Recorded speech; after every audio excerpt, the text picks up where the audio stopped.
지난 한 주간 하나님의 은혜 가운데 다 평안하셨습니까? 너더위가 아직 기승을 부리고 있지만 또 오늘 예배 자리로 또 주님 몸된 교회로 함께 우리가 모였습니다. 드려지는 예배 속에 하나님의 크신 사랑을 다시 한번 우리가 경험하고 성령의 담비가 우리의 심령에 충만히 내려져서 오늘도 기쁨이 넘치고 감사가 넘치는 귀한 예배 되어지기를 주님의 이름으로 축복합니다. 아멘. 자, 우리 옆에 있는 분들 앞뒤로 우리 반갑게 인사 나누십시다. 주님의 사랑으로 함께 하십시다. 주님의 사랑으로 함께 하십시다. 축복합니다. 감사합니다. 사랑합니다. 요한일서 3장 13절부터 24절 본문으로 행동하는 사랑이라고 하는 주제로 잠시 말씀 나누겠습니다. 여러분, 하나님의 자녀가 되는 것은 간단합니다. 요한복음 1장 12절 말씀대로 예수님을 믿으면 됩니다. 그러나 하나님의 일을 하는 사람이 되는 것은 갖춰야 될 자격들이 있습니다. 그래서 복잡하고 배울 것이 많죠. 예를 들어 제자가 되는 것과 같은데요. 예수님이 이렇게 말씀하셨습니다. 제자가 되려면 첫째는 자기를 부인하고 자기 십자가 져야 된다고 했습니다. 마태복음 16장 24절. 둘째는 자기 소유, 목숨까지도 버려야 한다라고 했습니다. 누가복음 14장 26절, 33절. 셋째는 예수님 말씀 안에 살아야 한다고 했습니다. 요한 8장 31절. 넷째는요, 서로 사랑해야 된다고 했습니다. 요한 13장 35절. 다섯째는 열매를 많이 맺어야 한다고 했습니다. 요한복음 15장 8절. 자, 이렇게 주님의 제자가 되려면 갖춰야 할 것들이 많습니다. 그러니까 엄밀히 말해서 하나님의 자녀가 되는 것과 예수님의 제자가 되는 것은 전혀 다릅니다. 그래서 제자가 되는 길은 험난하고 아무나 할 수 없는 12명이 가기도 어려운 길이지요. 누구나 제자가 될 수 있으면 좋겠지만 주님의 제자 훈련은요, 시간이 지나면 되거나 공부하면 되는 것이 아니라 주님께서 합당하게 여기시는 삶을 꾸준히 살아야 하기 때문에 참으로 힘든 길입니다. 교회 직분자가 되는 것도 같은 조건들이 있습니다. 집사가 되는 것, 장로가 되는 것도 자격을 갖추도록 고된 훈련들이 있습니다. 예를 들어서 디모데전서 3장 8절부터 13절인데요. 이와 같이 집사들도 정중하고 일구이연하지 아니하고 술에 임박히지 아니하고 더러운 일을 탐하지 아니하고 깨끗한 양심에 믿음의 비밀을 가진 자라야 할지라. 이 사람들을 먼저 시험하여 보고 그 후에 책망할 것이 없으면 집사의 직분을 맡게 할 것이요, 여자들도 이와 같이 정숙하고 모함하지 아니하며 절제하며 모든 일에 충성된 자라야 할지니라. 집사들은 한 아내의 남편이 되어 자녀와 자기 집을 잘 다스리는 자일지니 집사의 직분을 잘한 자들은 아름다운 지위와 그리스도 예수 안에 있는 믿음의 큰 담력을 얻느니라. 집사의 직분을 맡는 것과 하나님의 자녀가 되는 것은 이렇게 아주 다릅니다. 성경의 집사는 일할 수 있는 사람으로 철저하게 준비된 사람을 세웠습니다. 왜냐하면 직분은 감투, 명예나 상위 신분이 아니기 때문입니다. 그래서 재능이나 실력이 아니라 일할 수 있는 실제적인 사람을 일꾼으로 세우고 직분을 맡겨주신 것입니다. 하나님의 일은 하나님의 자녀가 되었다고 다 하는 것이 아닙니다. 하나님의 일을 할 수 있는 사람이 일을 하는 것이지 하나님의 자녀라고 모두가 일하는 것은 아닙니다. 그래서 교회 일을 하려면 사람 훈련이 필요한 것입니다. 일할 수 있는 일꾼 훈련을 받은 사람이 많아야 일하는 교회가 되는 것이지 사람이 많다고 해서 일하는 교회가 되는 것은 아닙니다. 왜 교회에서는 하나님의 자녀가 된 신분의 사람보다 하나님의 일꾼된 신분이 많이 있어야 합니까? 여러분, 교회는 하나님의 일을 하는 곳으로 세우셨기 때문입니다. 일하지 않으면 교회는 생명력을 잃습니다. 일하지 않은 교회는 하나님께 쓰임 받지 못합니다. 일하지 않으면 이 세상에도 필요 없는 겁니다. 그래서 교회 일꾼된 사람들은 사도 바울의 고백한 것을 따르는 것인데요. 골로새서 1장 24절 25절에 보면 나는 이제 너희를 위하여 받는 괴로움을 기뻐하고 그리스도의 남은 고난을 그의 몸된 교회를 위하여 내 육체에 채우노라. 내가 교회의 일꾼 된 것은 하나님이 너희를 위하여 내게 주신 직분을 따라 하나님의 말씀을 이루려 함이니라. 어떤 괴로움도 고난도 교회를 위해서 감당하고 맡겨주신 직분으로 하나님 말씀하신 것을 이루기 위해서 일꾼으로서 최선을 다하는 것이 자녀된 이후의 사람들이 따라가야 될 길인 것입니다. 우리 교회는 하나님의 자녀가 된 것으로 만족하고 구원의 감격과 은혜에만 머물러 웃음 짓는 사람들의 공동체에서 벗어나 고난도 시련도 고통도 감당하고 하나님의 일꾼으로서는 청지기 공동체로 거듭나야 합니다. 곱게 자란 자녀가 아니라 철저하게 훈련된 일꾼이 되어서 십자가를 지기도 하고요, 짐을 짊어지기도 하고 험난한 정상을 향해서도 오를 수 있는 것입니다. 우리 교회는 일꾼이 많이 필요한 교회입니다. 현재의 수보다 월등하게 준비되고 훈련되고 소명에 불타는 일꾼이 많아져야 됩니다. 여러분, 이것은 우리의 소원이기 전에 하나님의 뜻입니다. 그러면 어떻게 교회 일꾼들이 하나님의 일을 할 수 있습니까? 어떤 훈련을 받아야 하나님의 일을 잘할 수 있습니까? 성경을 많이 보고 기도를 많이 하고 특별한 프로그램을 통과해서 해야 일꾼으로 일을 잘하게 됩니까? 물론 훈련받지 않는 것보다는 나을 수 있겠지요. 그러나 훈련보다 중요한 것은 어떤 훈련을 받느냐에 달려 있습니다. 교회 일꾼으로서 당연히 받아야 될 훈련이 필요한 것입니다. 그런데 교회마다 부족하고요, 성도들마다 잘 되지 않는 훈련이 있습니다. 그것이 실천의 믿음, 행동하는 신앙입니다. 그래서 훈련에서 가장 중심이 되는 훈련이 실천입니다. 실제로 그렇게 할 수 있는 행함이 있는 훈련을 말하는 것이죠. 그래서 사도 야고보는요, 행함에 대한 믿음을 말하면서 아주 극단적으로 표현했습니다. 야고보서 2장 17절, 이와 같이 행함이 없는 믿음은 그 자체가 죽은 것이다. 20절, 아하 허탄한 사람아, 행함이 없는 믿음이 헛것인 줄을 알고자 하느냐. 26절, 영혼 없는 몸이 죽은 것 같이 행함이 없는 믿음은 죽은 것이니라. 행함에 의해서 믿음에 죽고 사는 것이 결정된다라고 했습니다. 우리가 하나님의 일을 하고 교회 일을 하고 사역에 헌신하려고 하면 과연 내 믿음이 어느 정도 행함으로 나타나고 있는가에 따라서 나의 믿음이 죽었는지 살았는지를 알 수 있게 되는 겁니다. 예를 들어서 전도에 대한 믿음을 말할 때에 과연 행함의 정도는 어떻습니까? 그러면 죽은 믿음인지 산 믿음인지 스스로 판단할 수 있을 것입니다.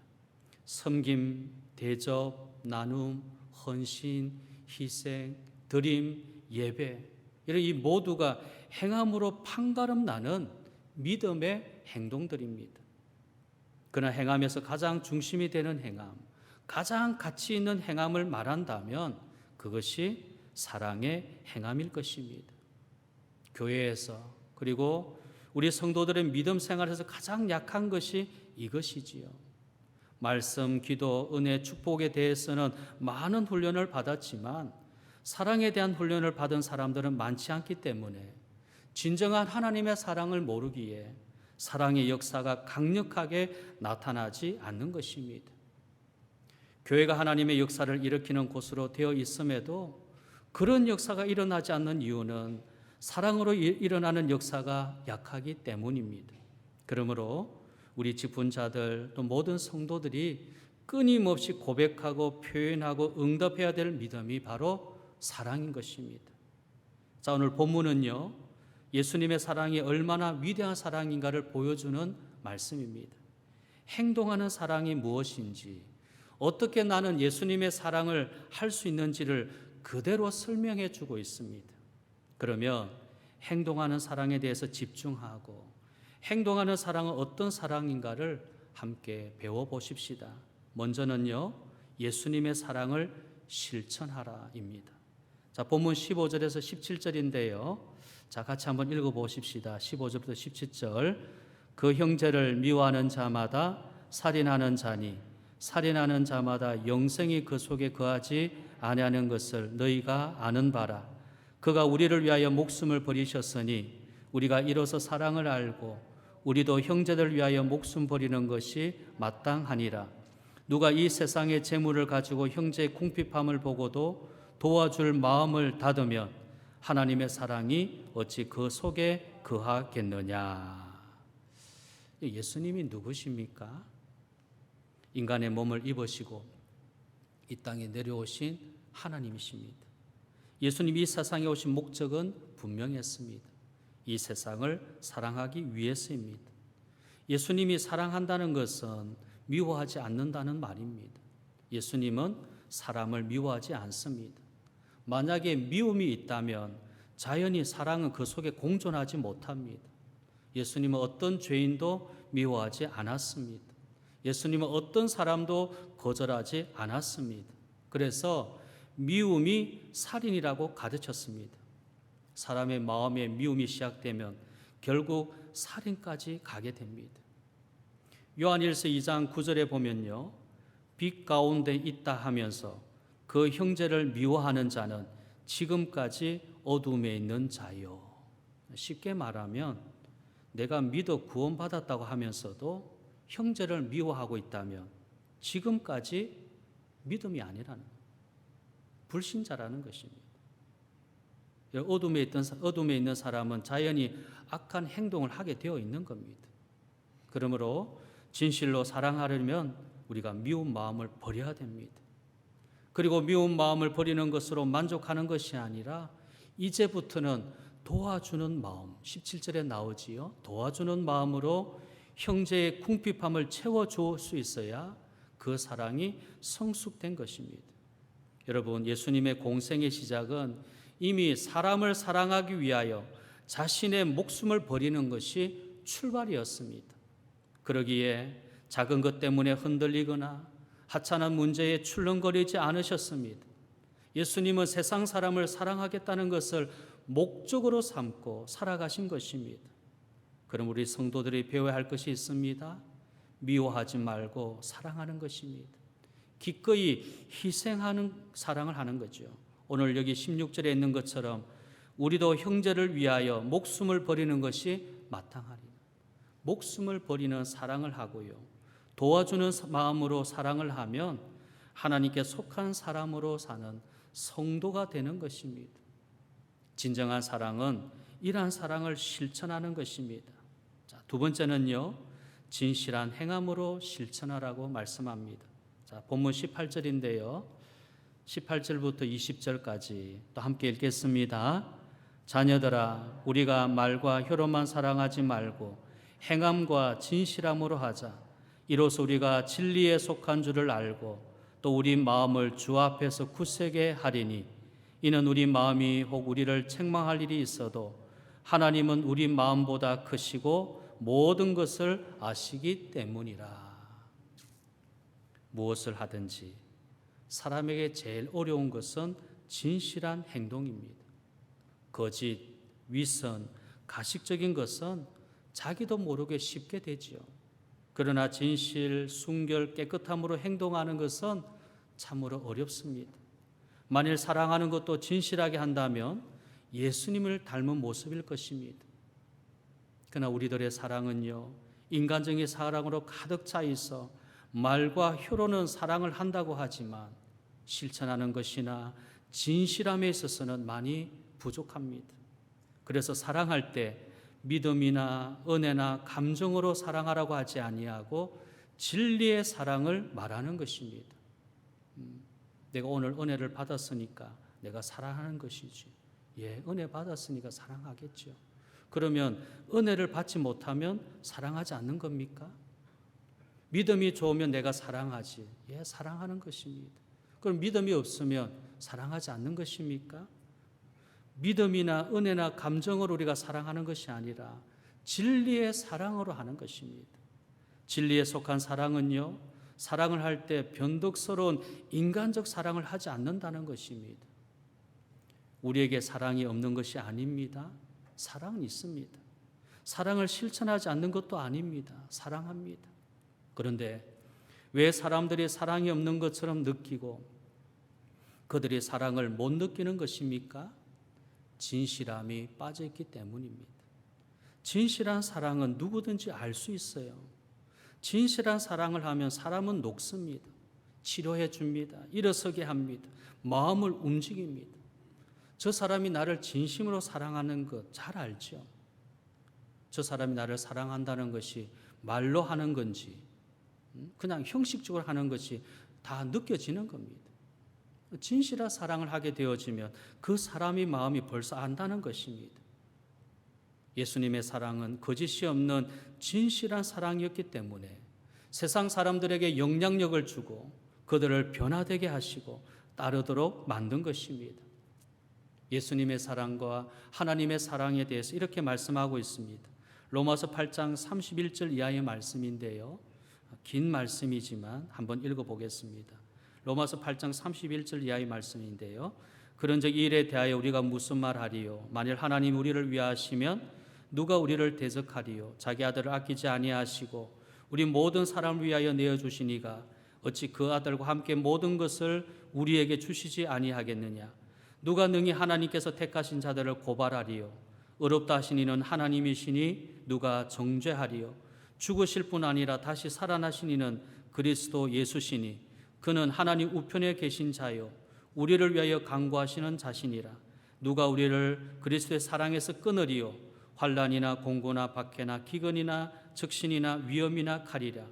기록된 바 우리가 종일 주를 위하여 죽임을 당하게 되며 도살당할 양같이 여김을 받았나이다 함과 같으니라. 그러나 이 모든 일에 우리를 사랑하신 이로 말미암아 우리가 넉넉히 이기느니라.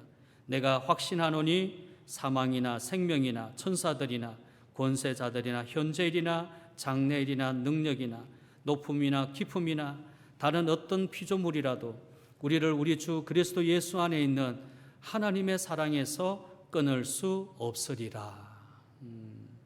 이보다 더 진실한 사랑과 고백과 확신을 여러분 어디에서 찾겠습니까?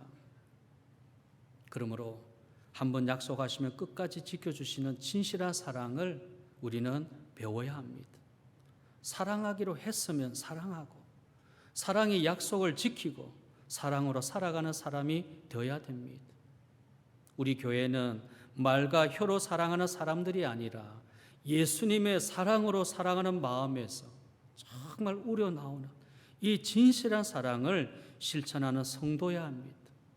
에베소서 3장 17절 18절에서 말씀하는 사랑을 할 수 있어야 되는데요. 믿음으로 말미암아 그리스도께서 너희 마음에 계시게 합시었고 너희가 사랑 가운데서 뿌리가 박히고 터가 굳어져서 능히 모든 성도와 함께 지식에 넘치는 그리스도의 사랑을 아는 교회가 될 수 있도록 해야 합니다. 주의 일을 할 때에 이런 마음으로 해야 복을 받습니다. 일상적인 말로 하지 말고 가볍게 혀로 하지 말고 진정한 고백으로 하고 주님과 같은 마음으로 하고 영원한 변함이 없는 진리로 하여서 예수님의 진실한 사랑이 나를 통해서 우리 교회에 넘치는 우리 모든 성도가 되기를 바랍니다. 끝으로 계명의 말씀을 실천하라고 말씀합니다. 22절 말씀 무엇이든지 구하는 바를 그에게서 받나니 이는 우리가 그의 계명을 지키고 그의 앞에서 기뻐하시는 것을 행함이라. 그의 계명은 이것이니 곧 그 아들 예수 그리스도 이름을 믿고 그가 우리에게 주신 계명대로 서로 사랑할 것이니라. 그의 계명을 지키는 자는 주 안에 거하고 주는 그의 안에 거하시나니 우리에게 주신 성령으로 말미암아 그가 우리 안에 거하시는 줄을 우리가 아느니라. 아멘. 성도 여러분, 사랑은 믿음의 문제가 아니라 계명이라는 것을 아십니까? 사랑을 실천한다는 것은 당연히 순종해야 할 것임을 아십니까? 그러므로 사랑을 실천하지 않는 사람은요, 오늘 말씀대로 계명을 어기고 불순종하는 사람입니다. 그래서 사랑하지 않는 죄가 얼마나 무서운 것임을 알아야 됩니다.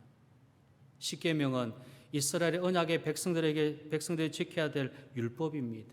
그러나 예수님이 오셔서 이 10가지 계명들을 둘로 말씀해 주셨는데 마가복음 12장 29절부터 31절 말씀입니다. 예수께서 대답하시되 첫째는 이것이니 이스라엘아 들으라. 주 곧 우리 하나님은 유일하신 주시라. 내 마음을 다하고 목숨을 다하고 뜻을 다하고 힘을 다하여 주 너희 하나님을 사랑하라 하신 것이요.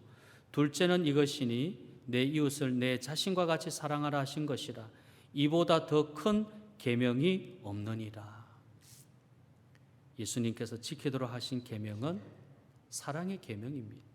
하나님을 사랑하는 계명과 이웃을 사랑하는 계명입니다. 그런데 하나님을 사랑하는 것은 전심으로 다해야 하는 것이고요. 이웃을 사랑하는 것은 진정한 사마리아인이 되는 것입니다. 그래서 예수님은 누가복음 10장 25절부터 37절까지 실천하는 사랑이 무엇인지를 구체적으로 말씀해 주셨습니다. 예수님은 능통한 율법사와에 대하여서 무엇이 제2계명을 푸는 열쇠인가를 가르쳐 주셨는데요. 자, 사진 한번 보여주십시오. 이것이 누가복음 10장 25절부터 37절에 있는 내용을 이제 이 그림으로 그린 것입니다. 자, 여기 보니까 강도 만난 이웃의 사람의 이야기 가운데서 여기 제사장, 레위인, 사마리아 사람이 등장하죠. 그런데 앞에 두 사람은 그냥 지나쳐 갔고요. 사마리아 사람만이 강도 만난 이웃을 향해서 마음 깊은 곳에서 일어나는 행동을 했습니다. 그가 행동한 모습은 이렇습니다. 첫째는 그를 불쌍히 여겼고, 둘째는 그를 싸매고 돌봐주었고, 셋째는 그에게 넉넉한 마음을 배려하는 마음을 베풀었습니다. 너무나 감격스럽고 언제 보아도 감동적입니다. 예수님은 율법사에게도 묻고 오늘 우리에게도 묻습니다. 이 세 사람 중에 누가 강도 맞는 자의 이웃이 되겠는가? 자비를 베푼 사마리아 사람입니다. 그리고 예수님은 하신 말씀이 너도 이와 같이 하라는 것이었습니다. 여러분, 이것은 엄청난 사랑을 말하는 것이 아닙니다. 뭔가 대단한 사랑을 말하는 것 아닙니다. 제사장이나 레위인들이 했던 모습인 피하여가 아니라 너희는 싸매고 돌보고 베풀어 주는 사랑을 하라는 것이었습니다. 우리 교회에 필요한 사람은 제사장이나 레위인이 아닙니다. 그렇다고 해서 정말 필요 없는 부류라는 뜻은 아니죠. 사랑이 넘치는 제사장, 사랑이 넘치는 레위인이 있다면 더 소중한 일입니다. 그러나 그런 사람들처럼 종교적인 매너리즘에 빠지면 사랑을 베풀어야 할 때 피하게 되는 습관이 나온다는 것입니다. 이 몸의 체질이 사랑이 안 돼 있으니까 사랑을 해야 될 자리에 피하게 되는 습관이 나온다는 것입니다. 우리 교회에는 종교적인 사람이 아니라 사마리아인과 같은 사람이 필요합니다. 순수한 예수님이 베푸시는 자비의 사랑을 가지고 우리의 이웃을 이해하고 아픔을 불쌍한 마음으로 여기고 자신의 몸이 아픈 것처럼 여기는 내 자신이 되어야 하는 것입니다. 이제부터는 종교 지도자가 되려는 마음을 버리고 사랑을 전하는 자가 되려고 해야 됩니다. 여러분 기억하십시오. 교회 일을 하는 것은 종교의 힘이 아니라 사랑의 힘입니다. 사랑의 힘으로 교회 일을 하는 것입니다. 종교심으로 하는 것이 아닙니다. 그래서 본문 24절에 그의 계명을 지키는 자는 주 안에 거하고 주는 그의 안에 거하시나니 우리에게 주신 성령으로 말미암아 그가 우리 안에 거하시는 줄을 우리가 아느니라. 사랑의 계명을 지키는 사람이 주 안에 거하는 사람입니다. 그런 사람이 성령 안에 거하는 사람입니다. 주 안에 있는 사람이든 성령 안에 있는 사람의 특징은 예수님의 사랑으로 충만한 사람입니다. 주 안에 있는 사람은 사랑의 열매를 맺는 사람이고 성령 안에 있는 사람도 사랑의 열매를 맺는 사람이 되는 것입니다. 사랑은 나의 마음이나 뜻대로 하고 싶을 때 하고 믿음이 좋을 때 하라고 주신 것이 아니라 반드시 지켜야 할 계명이고 순종해야 될 하나님 말씀이지요. 이렇게 하나님께서 계명을 우리에게 주신 이유는 복 주시기 위해서입니다. 사랑하는 것을 지키기 싫고 어려운 순종으로 받아들이지 말고 복으로 받아들이면 사랑의 능력이 더욱 위대한 것을 알 수 있게 되는 것입니다. 하나님의 사랑의 계명을 지키면 주님이 내 안에 거하시고 성령님이 내 안에 거하신다는 것을 안다고 했습니다. 여기 안다는 것은 경험한다는 것을 말하는 것이죠. 경험되어진다는 겁니다. 내 삶 속에 성령님이 내 안에 계시구나. 주님이 내 안에 계시고 나도 주님 안에 있구나. 이것이 경험되어진다는 것입니다. 사랑의 계명에 순종할 때. 자, 이제 말씀을 마치려고 합니다. 사랑은 행입니다. 사랑은 실천입니다. 사랑은 오늘 해야 할 삶입니다. 예수님이 입으로 사랑하는 사람이 되라고 한 것이 아니라 사랑을 위해서 자신을 던지라고 하셨습니다. 그래서 목숨을 던지면 사는 것이고 그것이 복이 되는 것임을 심도 있게 가르쳐 주셨습니다. 사랑을 한다는 것이 말과 혀로 사랑하는 것이 아니라 자신을 진실하게 바치는 것입니다. 그리고 자신이 선한 사마리아인이 되어서 이웃들을 향하여 싸매주고 돌봐주고 베풀어주며 예수님의 사랑을 항상 전할 수 있어야 됩니다. 우리 교회는요, 서로에게 자비의 사랑으로 느끼도록 아름다운 사랑을 해야 됩니다. 예수님 원하시는 사랑은 행동하는 사랑입니다. 우리의 이성으로, 우리의 입술에, 우리의 혀로만 사랑을 고백하지 말고 진실로 행하고 실천하고 순종함을 통해서 진정 우리 교회가 사랑의 공동체로 이 세상의 빛과 소금의 글을 감당하고 하나님 앞에 귀하게 쓰임받는 시대적 교회가 되어지기를 주님의 이름으로 축복합니다. 아멘. 자, 기도하겠습니다.